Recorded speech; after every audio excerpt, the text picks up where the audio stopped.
ये कहानी हमें कराची के रिजवान ने भेजी है।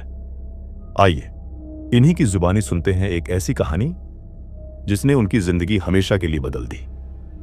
मेरा नाम रिजवान है, मैं एक सॉफ्टवेयर इंजीनियर हूं और ये वाकया 2019 का है। तब मैं और मेरी बीवी मरियम नॉर्थ नाजिमाबाद में एक फ्लैट में रहते थे। पड़ोस के शोर, ट्रैफिक और ऊपर वालों के बच्चों की दौड़ से तंग आकर मैंने फैसला किया कि अब अलग घर ले लिया जाए। दोस्तों से पूछा तो एक ने बताया डिफेंस के एक पुराने इलाके में एक बंगला खाली है, किराया बहुत कम है, बस लोग वहां ज्यादा दिन नहीं रह पाते। मैं हंसा, कराची में सस्ता मकान हो तो शक तो बनता है। फिर भी अगले दिन मैं वो बंगला देखने गया। बंगला सड़क के किनारे एक सुनसान गली में था। चारों तरफ ऊंचे नीम और बरगद के दरख्त। गेट के ऊपर मिट्टी जमी हुई थी, जैसे सालों से किसी ने हाथ न लगाया हो। जब दरवाजा खोला तो एक ठंडी बांसी हवा का झोंका अंदर से आया। आंगन में सूखे पत्ते बिखरे थे और एक पुराना झूला आहिस्ता आहिस्ता हिल रहा था, जैसे अभी कोई वहां बैठा हो। घर अंदर से बहुत कुशादा था। ऊंची छतें, लकड़ी की भारी सीढ़ियां, पुरानी तर्ज के रोशनदान और दीवारों पर नमी के धब्बे। मरियम ने कहा, पुराना है मगर अच्छा लग रहा है, थोड़ी सफाई हो जाए तो रहने के काबिल हो जाएगा।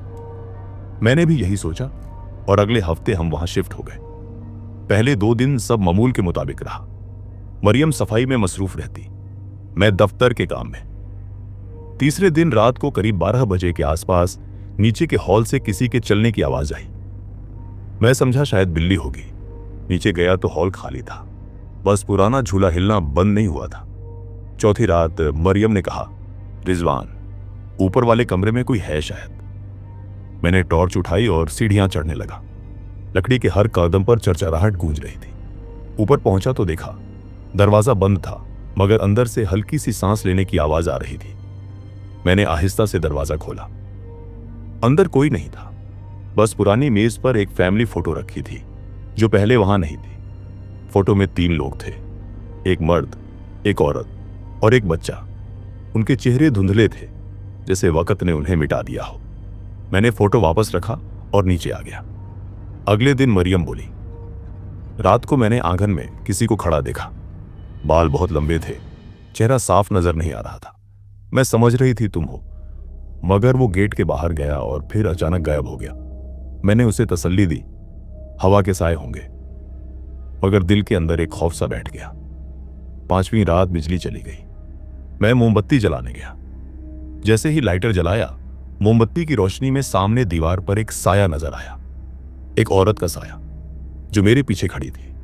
मैं मुड़ा, वहां कोई नहीं था, लेकिन मोमबत्ती की लौ खुद ब खुद बुझ गई। उस रात हम दोनों ने नींद नहीं की। मरियम ने कहा, रिजवान, लगता है ये घर खाली नहीं है। मैंने जवाब नहीं दिया, बस खिड़की के बाहर देखता रहा, जहां वही पुराना झूला फिर हिल रहा था, हालांकि हवा बिल्कुल बंद थी। अगली सुबह हमने सामान बांधने का फैसला कर लिया। जब मैं ऊपर गया कपड़े लेने, तो वो फोटो फिर वहीं रखी थी, लेकिन अब चेहरों पर धुंध नहीं थी। तीनों बिल्कुल साफ दिख रहे थे और उनमें से एक चेहरा बिल्कुल मेरी तरह का था। मेरे हाथ कांप गए। मैंने फोटो वहीं छोड़ दी और भागकर नीचे आया। दोपहर तक हम वो घर छोड़कर चले गए। कुछ दिन बाद मैंने बलदिया के एक दोस्त से जिक्र किया। उसने फाइल निकाली और बोला, ये बंगला, यहाँ के मालिक ने बीवी और बच्चे को कत्ल करके खुदकुशी कर ली थी। जब लाशें मिली तो वो झूला भी इसी तरह हिल रहा था। तब से कोई यहां ज्यादा दिन नहीं रहा। मेरा दिल जैसे रुक गया। मैंने मरियम को सब कुछ नहीं बताया, बस इतना कहा, यह बंगला भूल जाओ। आज भी जब कभी डिफेंस के उस रोड से गुजरता हूं तो एक लम्हे को ऐसा लगता है जैसे वो पुराना गेट मुझे पहचान गया हो। झूला हिलता दिखाई देता है और लगता है कोई अब भी वहां बैठा हुआ है। दोस्तों, कहानी कैसी लगी? अगर पसंद आई तो वीडियो को लाइक करें, चैनल को सब्सक्राइब करें और कमेंट में बताएं कि क्या आपने कभी कराची में कोई ऐसा खामोश बंगला देखा है। मिलेंगे अगली कहानी में, तब तक अल्लाह हाफिज।